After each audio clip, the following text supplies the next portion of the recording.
My childhood, it was dysfunctional, but the sad thing about it, it was dysfunctional, but it was kind of normal, because growing in a dysfunctional family, you don't know it's dysfunctional until you come out of it.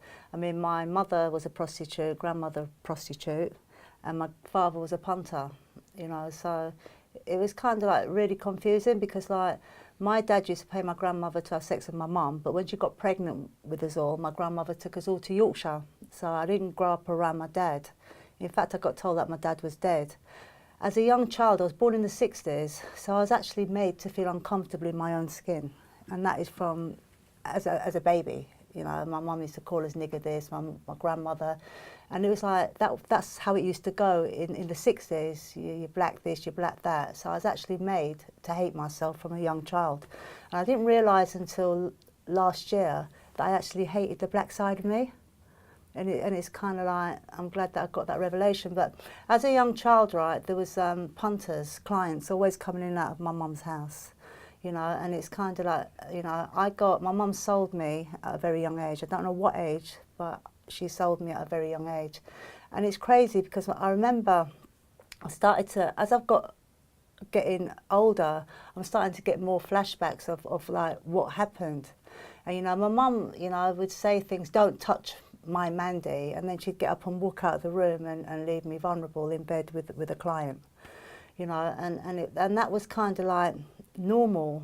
But the sad thing about it, it wasn't until I got to the age 40 that I was able to see what happened. It wasn't until I got into recovery and born again that it came to light that I was even abused, you know. So going to school, you know, I just hated people.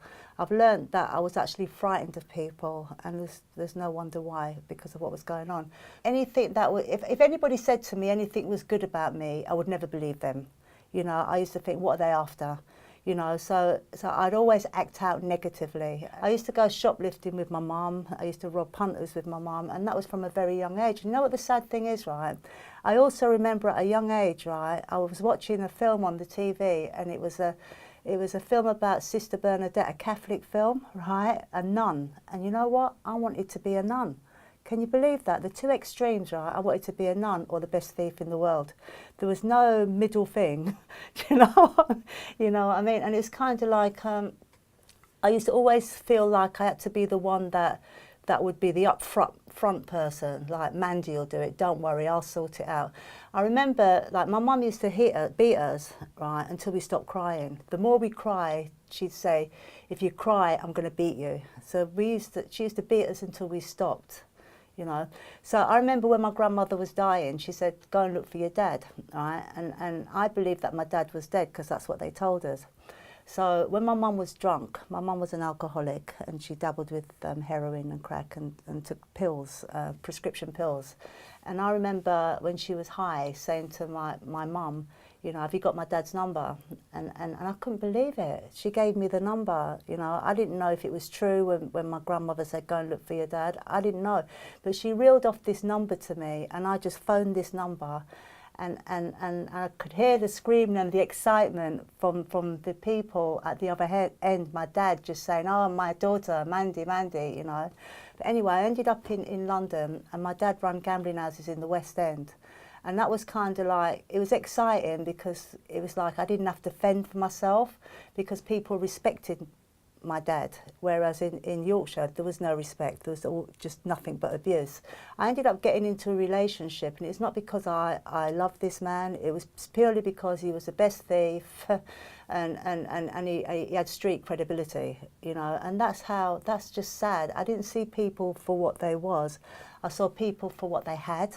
So I ended up getting pregnant for this guy. And having a baby, and it was devastating because now I've got a little baby, I've got to look after this little baby, and I didn't want to look after this little baby. My thing was like going on the streets and being around people. But I ended up getting pregnant again for this guy that I was with, my first children's dad. And by then now I'm taking heroin, I'm smoking crack and snorting cocaine and taking pills. So the sad thing about it, my second baby, he was born addicted to heroin. And you know what? I don't even remember the pregnancy. It really cuts me to pieces because my son would have been 26 now, and he's dead now. He died of the disease of addiction, cocaine and alcohol. And you know what? I don't remember nothing about my son. I don't know what his favourite colour was. I don't know nothing. Nothing. It kind of like robbed my whole experience of being a mum, you know, to my son, you know. You know, the closest I felt to my son was when I was grieving his death. There was such a deep pain, and I don't know, I felt bonded, but that was the closest I felt to him. I ended up leaving my first partner because I used to go out thieving with his best friend, and the sad thing about it, I ended up sleeping with his best friend, who we wasn't in love. It's just convenient. We was thieving together and we was wrapped round each other. And plus my children's dad ended up smoking too much drugs, and I thought he's got to go, you know. So I ended up sleeping with his best friend, and I ended up getting pregnant for his best friend a few years on, right? And my son, my third son was born. And again, I remember on my way to hospital, I'm just showing you the powerlessness of the disease of addiction. I remember on the way to hospital, my waters had broken, and it's as if I was saying to the baby, you ain't coming yet, because I've got to go and get some crack. My baby was born obviously addicted, and he was in the intensive care. It was touch and go whether he'd live or die. And you know what? I had my crack pipe underneath in the intensive care, in and out the toilet. And you know what? I was there because I knew I should be there because I've just had a baby, but there was no connection whatsoever. And yeah, I ended up having another baby and in and out of prison. And you know why? All these blooming babies, all I ever wanted to be was a mum. You know, but I just didn't get it. I just didn't understand how the heck do people function normal. I've come out of prison, right, and I'm down King's Cross, obviously going to score some heroin and crack, and I see this man who I knew to be a thief and a drug addict, right? And I thought, oh my gosh, he looks really good. Whatever he's doing, I'm going to slip in on it, you know? Because by then I'd become a prostitute, something that I swore I'd never do. And when I was a prostitute, I sold myself for a tenner. I slept with men without a condom. You know, I was no high-class hooker. And the sad thing about it, I didn't have to become a prostitute, but it's like something, just the pattern of my grandmother, my mother and me, something that I swore I'd never be. Anyway, this guy down King's Cross, and I'm saying, oh, come on, bring me in. And he's looked at me and he goes, Mandy, Jesus, right? I've looked at him. And I thought, what's the matter with this man? Why aren't you telling me how he's getting his money? So he's saying, Mandy, honest to God, Jesus, right? So my head, obviously I don't know anything about Jesus. All my head is thinking, this man's not telling me, but he's robbing the church. You know what I mean? He's robbing them, but he's not telling me. And I'm thinking, okay, so I ended up going to the church where he was going to. All I know now is that the Holy Spirit obviously was taking me back to this church because, like, it didn't make sense to me. I had nothing in common with these people, you know. But I kept going back there. And I remember outside the church I was smoking a fag, right? And this Christian lady come up to me and she said, Christians don't smoke cigarettes. So in my head I'm thinking, I better not tell her that I'm a heroin, crack thief and a prostitute if she's worried about a fag. You know, I had the sense just to blank her, thinking, no, there's something wrong with this woman. But anyway, one Sunday I gave my life to Jesus. I didn't know what I was doing, you know, but all I knew there was something there was a lot of love and a lot of warmth, and I wanted it. I wanted what was there. It scared me. I walked around with my arms folded like that. But I wanted what was there. So I asked Jesus to come into my life. And all I know is I left that church with Jesus working on the inside. And that's what took me to my mum's. I'm going there for crack.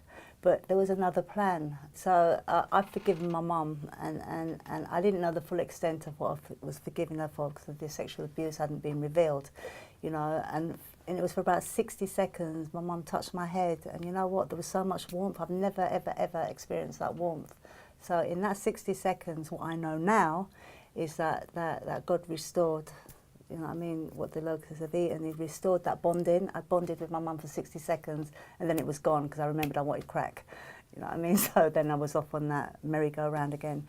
But anyway, not long after that, 3 weeks after that, my mum died. And you know what? I just thank God that I was able to make amends with my mum before she did go. After I'd given my life in church, I didn't know what it was, but I ended up leaving the church and I was still withdrawing for heroin. So I phoned up this lady and said, you've mugged me off telling me to say this prayer and then put my hands up so everybody can see that I've said this prayer and I'm still sick. I was really angry with her. And all she said was, Mandy, the old is gone, you're a new creation. I didn't know what she was saying, but I now know that's just speaking word into my life, and it went into my heart. I remember withdrawing, right? And what I know now is that God brought that word to my head, and I spoke it into my withdrawals. And this is when I knew Jesus was real, right? He lifted me up out of the addiction. He took away all the sickness and all the pain, and it was like a buzz. It was like a rush of having a hit of heroin and cocaine, which is such a rush. It was like a rush going through my body. I got such a high, that I got hooked. I thought I've got to find out who this Jesus man is. So I started running him down to the point where I even went in a Christian rehab to get to know who this Jesus man is. Because like whenever I was withdrawing for heroin, I would have to go street, go and graft or sell my body. But with that, he just took it away. But I didn't maintain being clean because I didn't know enough about him, So I ended up going into this Christian rehab, and it was tough.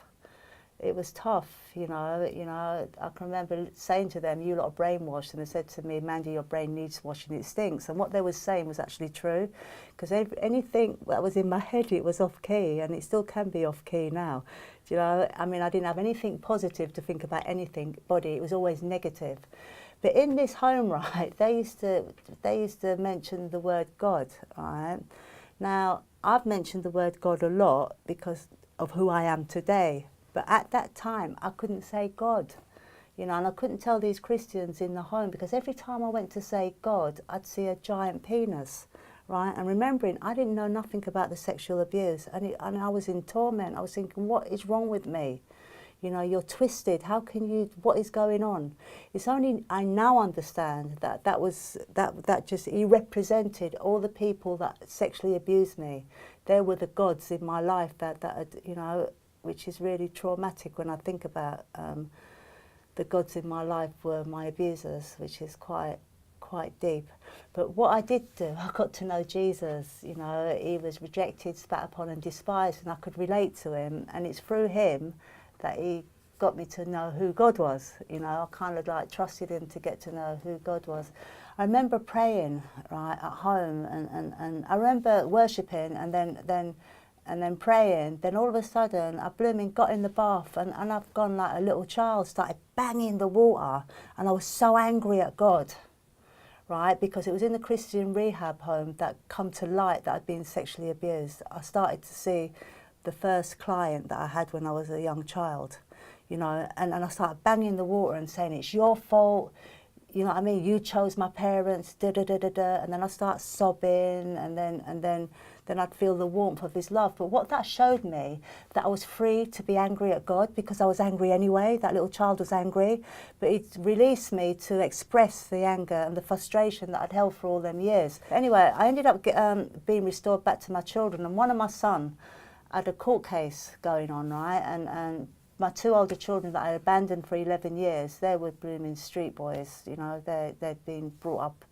as like thinking that they're little gangsters, And one of them had a court case going on, and I so desperately wanted my children to feel the love of Jesus, because that is just so important to me. And my son ended up going into this Christian rehab, right?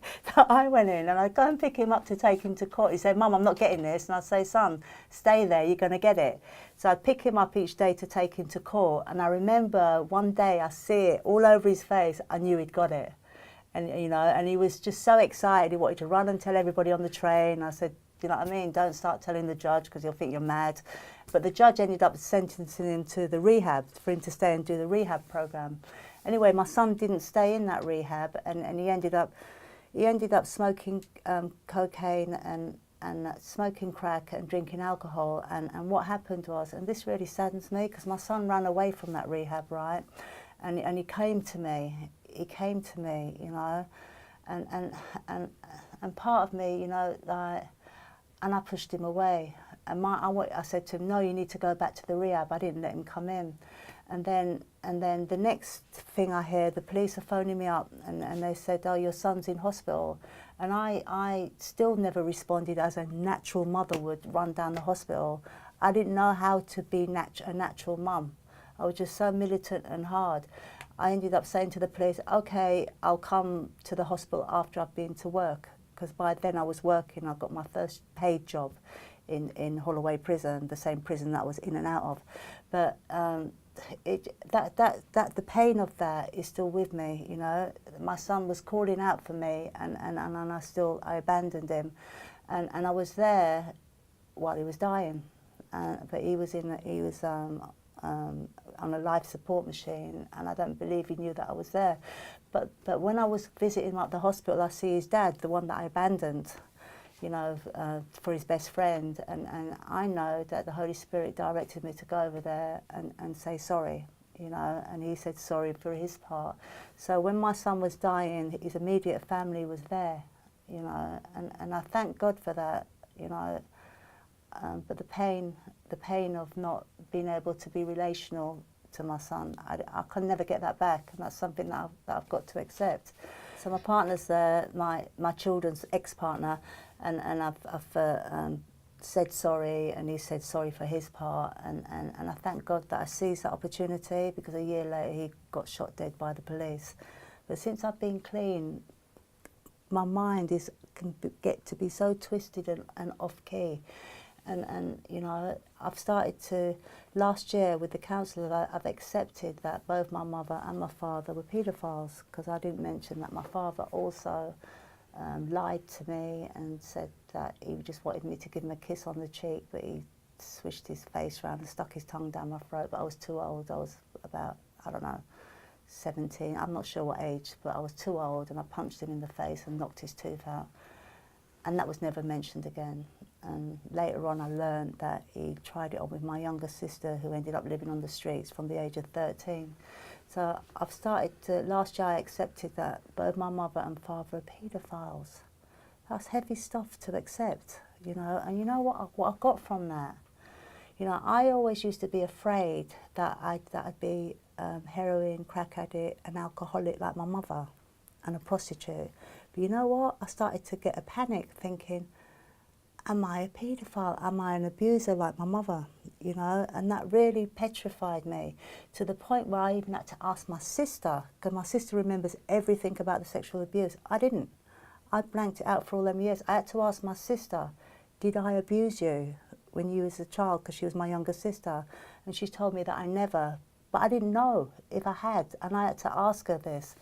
But I had to go through a lot of stuff, and it's funny, right, because, like, you know, I remember when I first went to my first fellowship meeting, right, as a born-again Christian. I've gone in there, and you know, they go around and say, my name's so-and-so, I'm an addict. I'd say, my name's so-and-so, and I'm a born-again Christian. And you know why that was? Because I was too afraid to say I'm an addict. I was so afraid of that word, I'm an addict. Today I can accept that I'm an addict, meaning if I pick up a certain thing, it releases something in me that just wants more, more, more, more, more. If I ever forget that, I will go back to this stuff, you know. But what I love about today, right, it says the truth will set you free, right? And all I know that today, I can be brutally, truthfully honest, because I've got nothing to hide, you know. I've got my higher power, who I choose to call God, right, in my life, that knows all about me, you know. He approves of me and he accepts me, and that's all that matters to me right now. My first ever paid job was in Holloway prison, and that was blooming a miracle. I've come out of the Christian rehab home, and I knew that, I don't know, I just knew I was going back into the prison, until I ended up becoming part of senior management, and the prison blooming nominated me for an award,